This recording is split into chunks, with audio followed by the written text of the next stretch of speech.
Meu nome é Ézio Calanca Garcia, eu moro aqui em Nova Chavantina há 42 anos. Eu vim de São Paulo, eu já pertencia à Sociedade Brasileira de Obiose, foi por isso que eu vim para cá, porque aqui tinha o nosso templo. Então, é a minha razão de eu estar em Nova Chavantina. Lá em São Paulo eu já frequentava a Eubiose. Eu sou sacerdote e instrutor atualmente, né? A Sociedade Brasileira de Eubiose é uma entidade espiritualista fundada pelo professor baiano brasileiro, professor Henrique José de Souza, e sua esposa, dona Helena Jefferson de Souza. Então, resumindo, a Sociedade Brasileira de Eubiose, ela não foi fundada com esse nome. Primeiro, ela foi fundada com o nome de Dharana, Sociedade Mental Espiritualista. Dharana é uma palavra sânscrita que quer dizer sumo controle da mente ou do pensamento. Em seguida, alguns anos depois, ela passou para a Sociedade Teosófica Brasileira. Teosófica, Teos é Deus, né? E Sofia, estudo. Teosófica Brasileira é o estudo de Deus. E em 1969, com a posse, o professor já não estava mais na face da Terra, já tinha falecido, assumiu seu filho primogênito, Hélio Jefferson de Souza, e passou a Sociedade Brasileira de Eubiose. Ele atualizou o nome, porque isso acompanha os ciclos da vida, né? Teve a sua fase oriental, na fase dharana e teosófica, era uma fase mais ligada à sabedoria do Oriente, porque veio de lá, a obra vem de lá, do Oriente, e em 69 se ocidentalizou, vamos dizer assim, com o nome de Eubiose. Eubiose, o que quer dizer Eubiose? Eu é um sufixo grego que quer dizer bem, bom, né? Alguma coisa assim, significando bem, bom e belo. Eu, bem, bom, belo. Podemos também ter como o nosso eu interno, que também é a nossa partícula divina, é uma ideia ligada ao bem, ao bom e ao belo, nosso eu interior, nosso eu interno, nosso Deus interno. E bios, vida, né? Vida, bio, vida, ose, ação. Então resumindo, viver, a ação de viver aqui na face da Terra de acordo com as leis da natureza, de acordo com as leis do bem, do bom e do belo. O eu interno, o seu eu interno. Então é uma entidade espiritualista, não se pode chamar de religião no sentido que é atribuída hoje às religiões. Ela é religião no sentido da palavra religião, que quer dizer religar. Religião significa religar. Religar o quê? Religar o homem interno aos princípios cósmicos. Religar o homem terreno da personalidade, o eu interno, homens, mulheres, a humanidade no geral, ao seu Deus superior, ao seu Deus interno. Esse é o sentido do religar. Muito bem, nós estamos diante do nosso tempo. É uma das grandes curiosidades, um dos grandes cartões postais da nossa cidade, um dos grandes orgulhos nossos, né, de termos esse maravilhoso templo aqui em Nova Chavantina. Nós só temos 3 templos no Brasil e no mundo, a Eubiose. Ela só tem 3 templos. Um em São Lourenço, onde é a sede, onde o professor Henrique José de Souza fundou a nossa obra. Outro em Itaparica, onde começou, onde ele chegou, né, nasceu ali, conheceu a dona Helena ali, e aqui em Nova Chavantina. Então é chamado pai lá em São Lourenço, mãe em Itaparica, na Bahia, e aqui o filho, a terra do filho. Então é essa a principal mensagem da Eubiose. Primeiro, conhece-te a ti mesmo, que é aquela do Sócrates, né, que a gente repete, e lá dentro de você está o seu Deus interno. Segundo, que é aqui no Brasil. Deus é brasileiro e nós temos muita honra, muito orgulho de pertencer a essa pátria amada chamada Brasil. Daí o nosso nome, Sociedade Brasileira de Eubiose. Tá?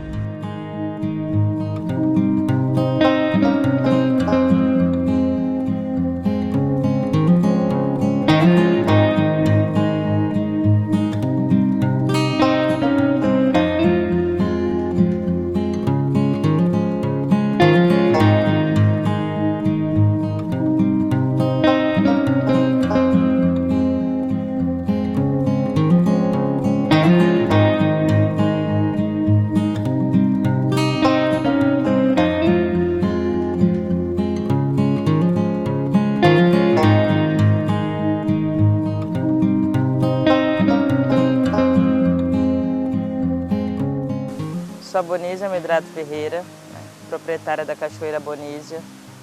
Nós abrimos a visitação em agosto de 2017. A Cachoeira Bonísia, ela tinha o nome, né, o anterior dela era a Cachoeira Esmeralda, pela cor da água, né? Mas aí as pessoas sempre falavam assim, vamos para a Cachoeira Bonísia. Não adiantava, não, vamos para a Cachoeira Bonísia. Então as pessoas mesmo que foram colocando esse nome, né? E aí ficou Cachoeira Bonísia e a gente acabou se autobatizando, né? A propriedade era do meu pai, e aí meu pai faleceu no ano de 2001. E como ele faleceu, eu acabei indo para São José do Xingu. Depois eu fiquei em Mogi do Araguaia, e aí eu retornei para Nova Chavantina em 2007. E aí quando eu retornei para Chavantina, foi tendo essa visão, né, de empreendedorismo, né? E aí graças a Deus foi acontecendo. E aí foi no ano de 2017 que a gente realmente se despertou, né, para essa prática que estava tendo no município. A gente falou, não, e por que não abrir, né? Então as pessoas estavam procurando bastante. Quando nós iniciamos a visitação, nós só tínhamos a cachoeira e as piscinas naturais, não tinha cobertura nenhuma, né? Aí no decorrer do tempo a gente foi fazendo as coberturas na água, foi fazendo as cabaninhas para melhorar o acesso lá também, né? E aí aqui também no início descia de corda. Então teve um pessoal que chegou a descer na corda, um rapel. Aí segurava a corda e descia aquele morro todo, né? Para poder vir. Aí nós fomos organizando, fomos fazendo as escadas, tanto as escadas para dar acesso lá na primeira escada, quanto essa segunda escada para dar acesso à água, né? E a gente vem se organizando e ampliando cada vez mais. E aí eu venho reflorestando, porque querendo ou não é cerrado, né? Então acaba sendo a terra muito fraca. E aí eu venho reflorestando cada pedacinho, cada espaço que tem, a gente vai ali plantar uma árvore, um caju, um piqui, né? Então o nosso problema é o fogo. Querendo ou não, todo ano passa o fogo, né? E aí já com ele leva toda a matéria orgânica que fica. E aí como é próximo da nascente, aí o que eu organizo? Aí eu compro o buriti do pessoal da cidade e aí, em contrapartida, eles me dão o caroço. E aí eu saio plantando na nascente. Então assim, praticamente quase todo ano a gente vem fazendo esse reflorestamento também na nascente, né? Mas assim, já estamos com 3 anos, né, que não tem fogo. E aí você vê a diferença da água, a gente vê a diferença do solo, você vê que já melhorou bastante. A cachoeira ela fica a 33 quilômetros da cidade. Sempre fala assim, destino Ilha do Coco, né? Quando fala cachoeira Ilha do Coco, todo mundo já direciona que entra ali ao lado do ginásio de esporte. Nós estamos abertos de quinta a terça-feira, ofertamos as refeições com agendamento, mas no decorrer a gente sempre oferta porções e bebidas. Então, para o day use, né, a gente tem as oportunidades. Tem o day use da cachoeira e aí tem as reservas das piscinas naturais. Então eu sempre falo assim, ó, as piscinas tem que reservar porque ela é uso único do grupo, né? Então você tem que reservar para poder vir. E o acampamento nós também temos nas piscinas naturais e temos próximo da sede, né? Nas piscinas naturais não tem energia, né? E próximo da sede tem energia, tem banheiro e tem internet. Então a gente tem 2 locais para camping. Quando nós abrimos a Cachoeira Visitação, eu tinha os 3 guias, né? E aí hoje a gente conta com a grande equipe de condutores, né? Que a cachoeira realmente não precisa de condutor. Mas eu sempre falo assim, que é essencial ter o condutor, por quê? Porque ele vai te direcionar, né, para os melhores locais, ele vai te direcionar para hotéis. Nós temos locais aqui que só pode ir com os condutores de Nova Chavantina. Então, as pessoas que não são do município, que às vezes querem vir e ficam com medo, né? Como quer ir, né, para Nova Chavantina, conhecer os outros pontos turísticos? Nós temos em Nova Chavantina agências de turismo, então eles vão direcionar da melhor forma possível. Tem lugares que nessa região, né, nos atrativos de Nova Chavantina, só pode ser com condutor. Então assim, já que vai vir, né, venha e aproveita da melhor forma, já vem com o seguro, né, que eles oferecem, muitos deles também têm o transporte. Então conversas com os condutores, conversas com as agências, e aí você não vai se arrepender do passeio que vai fazer. Para você que está pensando em vir para Nova Chavantina, venha conhecer a Cachoeira Bonísia. Nós temos aqui excelentes porções, ótimas refeições, água morninha, bem gostosa, as piscinas naturais incríveis. Então venha passear e venha se deliciar com nossas belezas naturais.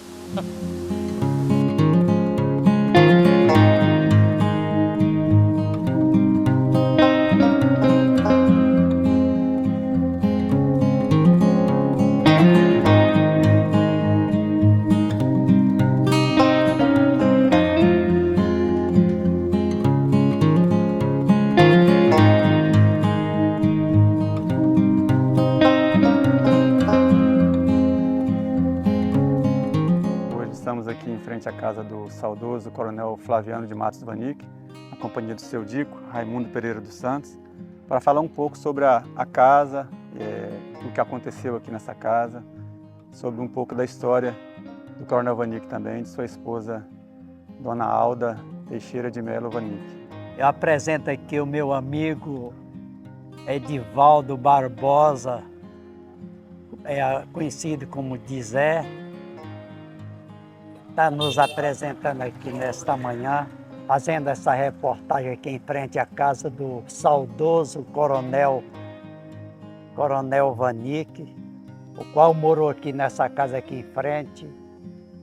Ele casou lá no sul e a esposa morou aqui uns 5, 6 meses aproximadamente, e aconteceu uma fatalidade aqui. Bom, pessoal, essa casa aqui do Coronel Vanik, ela foi construída logo após a chegada da expedição, que chegou em 44. Em 45 foi iniciada a construção dela. Em 46, com o casamento do Coronel Vanik com Dona Alda, eles mudaram para cá, né, passaram a ocupar a casa e, infelizmente, Dona Alda acabou se suicidando aqui nessa casa, de setembro de 1946. O Coronel Vanik levou ela para o sul, onde foi enterrada, junto dos familiares dela lá, e demorou uns dias para retornar. Quando ele retornou, acabou sendo quase que expulso daqui, com abaixo-assinado de expedicionários que não gostavam dele, do trabalho dele, e ele acabou sendo substituído pelo Orlando Vilas Boas, né? E conduziu a expedição rumo ao Rio Xingu, né? Ao Parque Nacional do Xingu, criando diversas vilas aqui nesse trecho que eles abriram, Cachimbo, Garapu, Água Boa, várias cidades que foram iniciadas com a passagem da expedição Roncador Xingu. Depois quem ocupou essa casa foi o Leonardo Vilas Boas, né, um dos irmãos Vilas Boas, que era Orlando, Cláudio e Leonardo, e ocupou por muito tempo essa casa aqui também.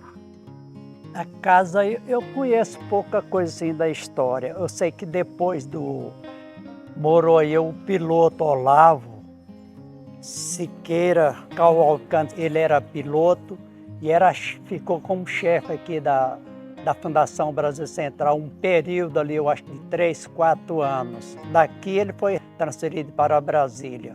E quem assumiu aqui quando ele foi transferido, eu não sei se foi o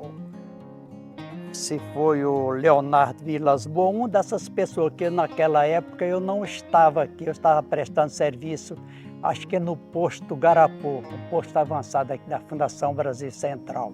Essa casa ela passou por uma restauração, ela pertenceu por último à família do seu Dionísio e Dona Mariquinha, né, que moraram durante muitos anos aqui também. Na gestão do prefeito João Batista Valles, a gente intermediou uma negociação desse imóvel para a prefeitura, né? E acabou que a prefeitura adquiriu esse imóvel. Na gestão ainda do João Batista Cebola, foi feita a restauração desse imóvel. Esse imóvel foi tombado na década de 80, na década de 90, na gestão do Dr. Oswaldo. Foram feitos vários tombamentos, inclusive a igrejinha, o teatro e alguns imóveis aqui desse bairro Chavantina Velha. E na época do Cebola foi feita a restauração e a gente imaginava que fosse feito um museu aqui, né? Então essa casa foi uma das primeiras casas de material, né? Tijolo, madeira, telha, construídas aqui em Nova Chavantina, né? Antigamente na Vila Ministro João Alberto, né? Distrito Ministro João Alberto. E é uma construção rústica, né? Muito bem feita, apesar da precariedade de materiais que existia na época, a dificuldade de se trabalhar na época, É uma casa que está resistindo ao tempo, né? O assoalho dela ainda é de tijolo, todas as paredes de tijolo também. Na época acho que não usavam cimento, não sei o que eles usavam, que acho que era só o barro mesmo para fixar os tijolos. A maior parte dela não era rebocada, né? O tijolo era à vista, né? E é uma casa muito rústica, mas muito bem feita, né? Tanto a parte das paredes como o forro também é uma coisa que é muito bem feita, que a gente não vê hoje em dia mais, né? E foi colocado alguns objetos na casa para retratar a realidade daquele período, que não condizem com a realidade daquele período, né? A gente tem objetos realmente daquele período que poderia estar sendo colocado nesse imóvel para realmente mostrar como que era a realidade daquela época. Mas é uma casa que merece a visitação de alunos, de turistas, de pessoas. Poderia estar sendo utilizada de outra maneira, não está fechada, né? Poderia estar sendo cuidada, ter um curador e ter materiais e fotografias e objetos para ser mostrado daquela época. Tem alguns imóveis que merecem a atenção do gestor público, né? E a gente que nasci aqui em 1963, cresci aqui e lamento muito ver esses imóveis não tendo a atenção que eles merecem. Então, sobre a questão da visitação, o que eu acompanhei até agora, que eu tive a oportunidade de acompanhar, foi visita de alunos, né, e professores de universidades daqui, de Barra do Garça, de Água Boa, fazendo visitação.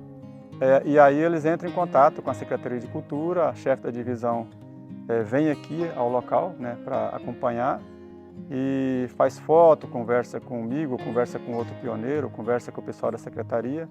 Não tem nada dentro da casa para ser mostrado, por enquanto, né? A gente espera, como pioneiro e descendente de pioneiro, que isso um dia seja valorizado, né? E realmente se reconheça o valor da história de Nova Chavantina e o valor dessa casa para a história de Nova Chavantina.